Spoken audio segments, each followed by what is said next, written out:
Welcome to Riya cooking. இன்றைக்கி நம்ம என்ன பார்க்க போகிறோம்னா கத்திரிக்காய் சட்னி எப்படி பண்ணுறதுன்னு தான் பார்க்க போகிறோம். அதுக்கு தேவையான பொருட்கள் பார்த்துக்கலாம். ஒரு 1/4 கிலோ அளவுக்கு நான் கத்திரிக்காய் எடுத்து வச்சுருக்கேன். அதை இந்த மாதிரி கட் பண்ணி வச்சுக்கோங்க. பெரிய வெங்காயம் ஒரு 2 எடுத்து வச்சுருக்கேன். அதே இப்படி கட் பண்ணி வச்சுக்கோங்க. தக்காளி ஒரு 2, அதே இந்த அளவுக்கு கட் பண்ணி வச்சுக்கோங்க. நமக்கு காரத்துக்கு மிளகாத்தூள் போடுவோம், அதனால் கொஞ்சமாக ஒரு 4 பச்சை மிளகாய் எடுத்து வச்சுருக்கேன். கொஞ்சோண்டு புளி எடுத்திருக்கேன். அதே மாதிரி கருவேப்பிலை எடுத்து வச்சுருக்கேன். ஒரு கொத்து கருவேப்பிலை எடுத்து வச்சுருக்கேன்.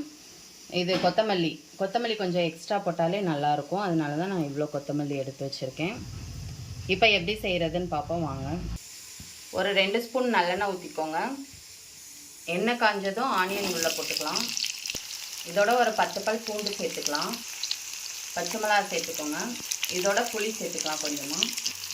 ரொம்ப வதங்கணும்னு அவசியம் இல்லை, இப்படி லைட்டாக வதங்கினாலே போதும். அடுத்து கத்திரிக்காய் நம்ம சேர்த்துக்கலாம். கருவேப்பிலையும் சேர்த்துக்கோங்க. தக்காளி,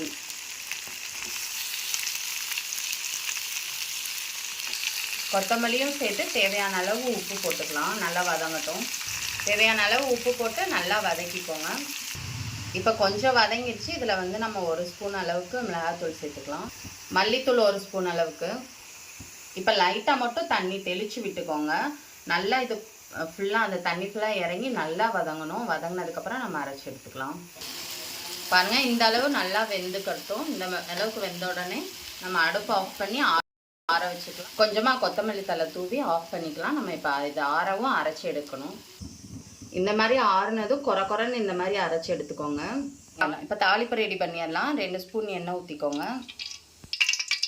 கடுகு 1/4 ஸ்பூன். கடுகு பொரிஞ்சதும் கடலைப்பருப்பு கொஞ்சம் போட்டுக்கோங்க. கருவேப்பிலை இது நமக்கு ரெடியானதும் நம்ம அரைச்சதை போட்டு உள்ளே சேர்த்துக்கலாம்.